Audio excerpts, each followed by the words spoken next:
Olá a todos participantes do segundo Simpósio Brasileiro de Biogeografia. Eu sou a Mariana Oliveira, bióloga, formada pela Universidade Estadual de Campinas, juntamente com o Luiz Felipe Carvalho, geógrafo, formado pela Universidade de Brasília. Desenvolvemos esse trabalho que foi apresentado no eixo temático História Epistemológica, sob o título Biogeografia em abordagens ecológicas e geográficas, uma análise dos artigos do primeiro Simpósio Brasileiro de Biogeografia de 2020.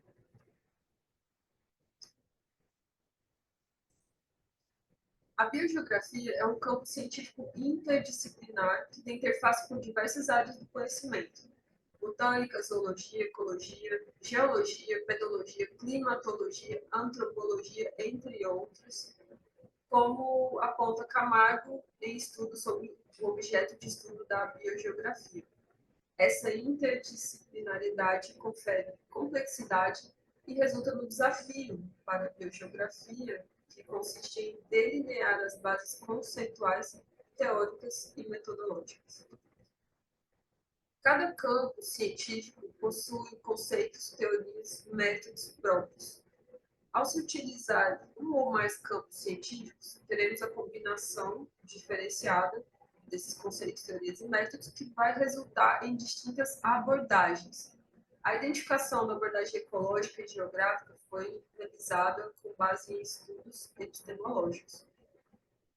Ressaltamos que a ecológica está focada na distribuição espacial dos seres vivos e a abordagem geográfica está focada na relação entre natureza e sociedade. Apresentamos, então, o referencial teórico que fundamenta a abordagem ecológica, partindo de Camargo, que fez levantamento de periódicos geográficos brasileiros no período de 1939 a 99, identificando o caráter naturalista, que não considera aspectos da sociedade, ou seja, os estudos estão focados na distribuição espacial dos seres vivos e não relaciona a interferência humana. Foi verificado também o predomínio de profissionais não geógrafos na autoria dos estudos. Já Morrone Guerreiro, em 2008, em levantamento de periódicos internacionais para o período de 1945 a 2006, verificou o predomínio de campos científicos da biologia, como filogenética molecular, evolução, ecologia molecular, botânica e história natural. Figueiró identificou como vertente naturalista os estudos que focaram na distribuição espacial dos seres vivos e que foram fortemente influenciados pela teoria da evolução das espécies, desde o final do século XIX até o início do século XX, e apontou também a abordagem integrada de Hatzel e Humboldt, que foram precursores desse campo científico, posteriormente vai ser denominado biogeografia. Como referencial teórico, para as abordagens geográficas, verifica-se que o foco analítico está na relação sociedade e natureza. Camargo e Trockmeier apontam que o trabalho biogeográfico, do ponto de vista do geógrafo, ele deve explicar a distribuição dos seres vivos, fauna, flora, no tempo e espaço, e sempre correlacionar com os demais aspectos ambientais, que seriam os fatores abióticos, e a sociedade, fatores culturais. Freeland colaboradores reforçam a mesma posição utilizando termos equivalentes, e aqui uma citação na íntegra. É imprescindível relacionar a espacialidade dos seres vivos com os aspectos geoecológicos do ambiente, de modo como as sociedades humanas vêm transformando os sistemas naturais, interferindo na dinâmica da biodiversidade. Com base nesse referencial teórico, este estudo tem como objetivo identificar abordagens ecológicas e geográficas nos artigos do primeiro Simpósio Brasileiro de Biogeografia, que foi realizado em outubro de 2020, sob organização da ANAP e da Unesp. Bom, dos 34 artigos completos, foram analisados 25 e foram excluídos 9 artigos teóricos. Para a identificação das abordagens, foram então definidos componentes e dados. Partindo do referencial teórico de Freeland e colaboradores, foram identificados os temas e relacionados a componentes. Bom, na tabela, então, a gente verifica que, para o tema de espacialidade dos seres vivos, foi, então, denominado componente biótico. Para o tema de aspectos geoecológicos do ambiente, foram denominados componentes abióticos. Para o tema modo como as sociedades humanas vêm transformando os sistemas naturais, foram denominados componentes antrópicos. Para cada componente, foram então definidos tipos de dados. Para o componente biótico, os dados possíveis são fauna, flora, ecossistema e biodiversidade. Para os componentes abióticos, temos relevo, solo, água e clima. Para os antrópicos, temos dados sociais, econômicos, políticos, culturais e usos do solo. Bom, a definição das abordagens ecológicas e geográficas vai acontecer em função da combinação dos diferentes componentes. É importante observar que os componentes bióticos eles estão presentes em todas as abordagens. O que vai diferenciar basicamente a abordagem ecológica e geográfica é a presença dos componentes antrópicos apenas na abordagem geográfica. Bom, então a abordagem ecológica ela vai tratar de componentes bióticos e abióticos. Na abordagem geográfica, houve uma subdivisão em que a GEO1 vai tratar de bióticos e antrópicos, com os abióticos ausentes. E a GEO2 será a abordagem mais completa, abrangendo, então, os três componentes. Para a análise dos artigos, foram então verificados os dados qualitativos e quantitativos utilizados na parte de resultados e discussão. Esses dados foram avaliados segundo os componentes já anteriormente apresentados. Foram avaliados os métodos entre quantitativos e qualitativos, foi verificada a presença de mapas e dados geoespaciais, e foram também verificadas as escalas espaciais de trabalho, em que a escala local foi definida como área contida nos limites de um bairro ou município, a escala regional foi definida como área abrangida por mais de um município ou até parte de um país. Em seguida, temos a escala nacional, continental. Utilizamos o termo genérica para áreas de estudos que não tiveram uma escala espacial definida. Como vocês podem ver em tela, o número percentual de artigos segundo as abordagens, dos 25 artigos analisados, as abordagens geográficas foram desenvolvidas em 20 deles. Aí nos referimos a GEO1 e GEO2, o que representa 80% do conjunto analisado.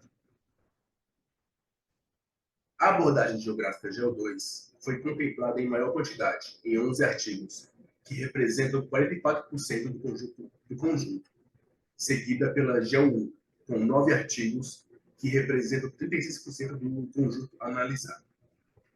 A abordagem ecológica foi desenvolvida em apenas 5 artigos dos 25, representando assim 20% do conjunto analisado.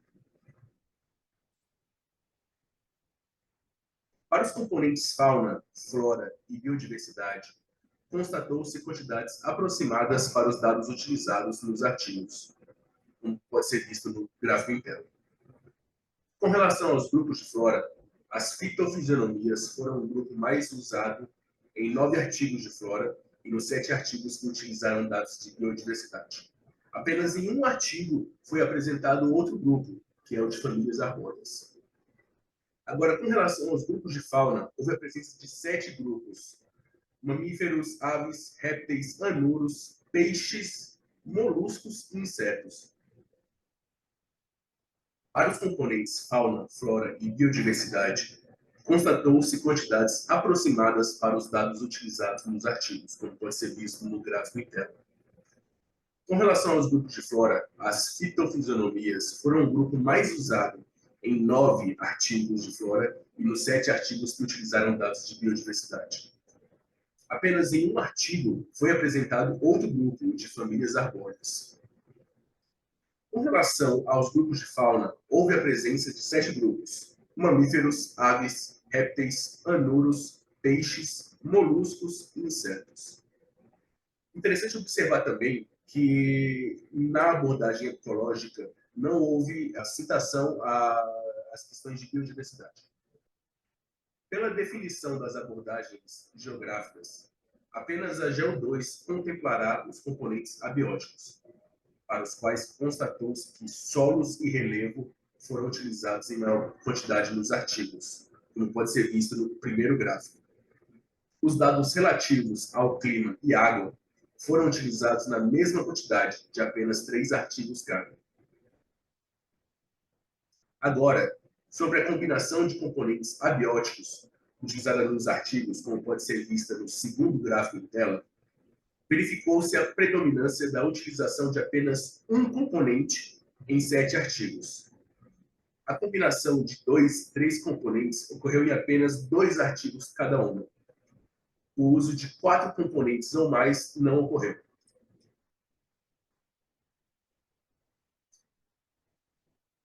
Uma análise comparativa entre as abordagens GEO1 e GEO2 revela que os componentes uso do solo, sociais e políticos foram utilizados em maiores quantidades na abordagem GEO1.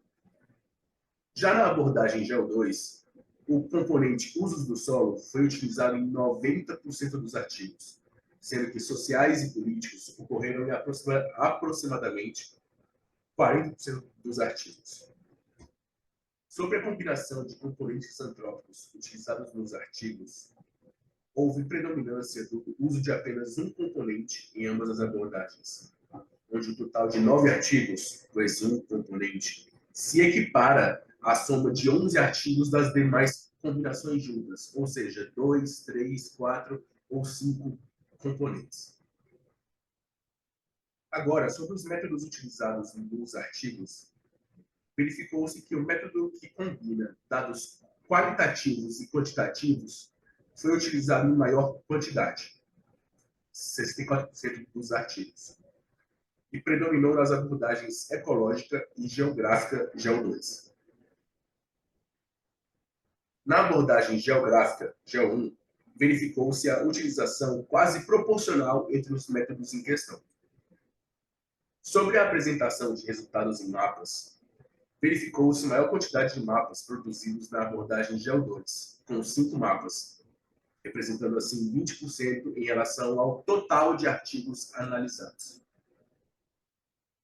Por fim, sobre as escalas espaciais, a maior quantidade de artigos contempla a escala local, representando 48% do total de artigos, seguida pela escala regional, com 36%.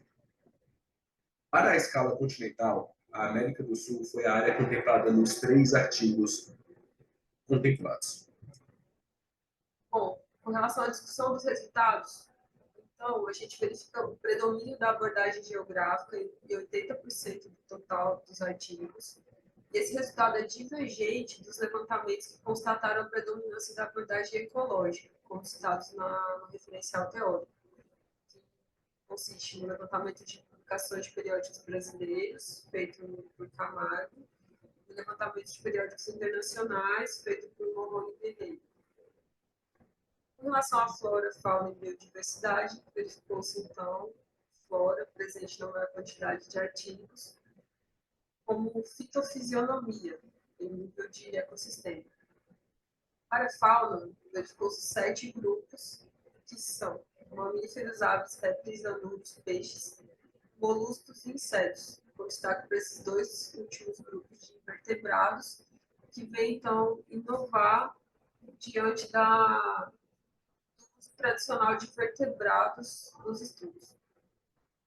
Com relação à biodiversidade, constatou-se quase 30% dos artigos, utilizando, então, dados de flora e fauna conjuntamente.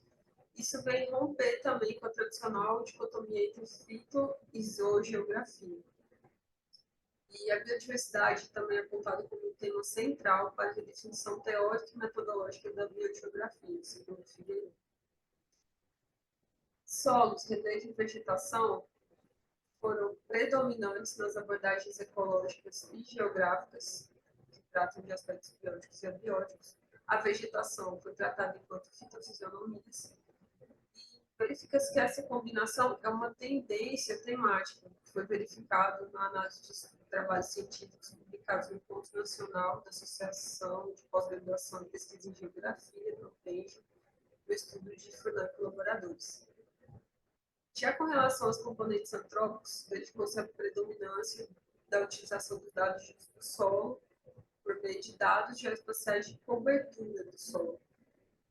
Já para os dados sociais, econômicos, políticos e culturais, verificou-se dados qualitativos e quantitativos que, em geral, não foram incluídos nas análises espaciais.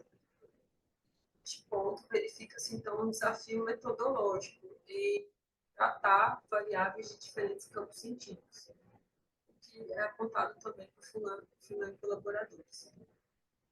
Quanto aos métodos, verificou-se, então, a integração de dados qualitativos e quantitativos em 64% no total de artigos. E essa combinação foi predominante nas abordagens ecológica e geográfica 2, que reúne, então, os três componentes, bióticos, abióticos e antrópicos. Verificou-se o predomínio de apenas um dado por componente, seja ele abiótico ou antrópico, dentro de múltiplas combinações possíveis, entre 4 ou 5 componentes. Então, verifica-se que o desafio é abranger um maior número de variáveis de diferentes aspectos.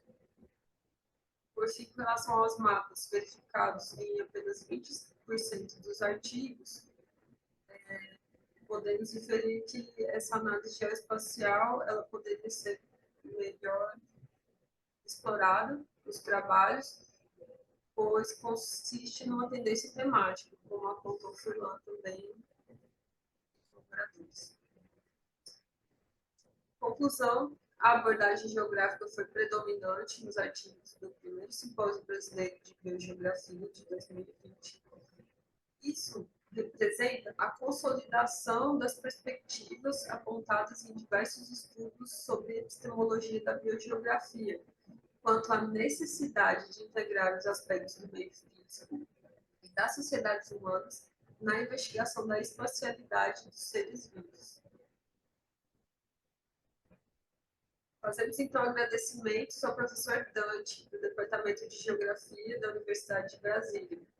Ele ministra a disciplina de Epistemologia da Geografia, do programa de pós-graduação da Geografia, disciplina que foi decisiva e fundamental para o desenvolvimento deste estudo.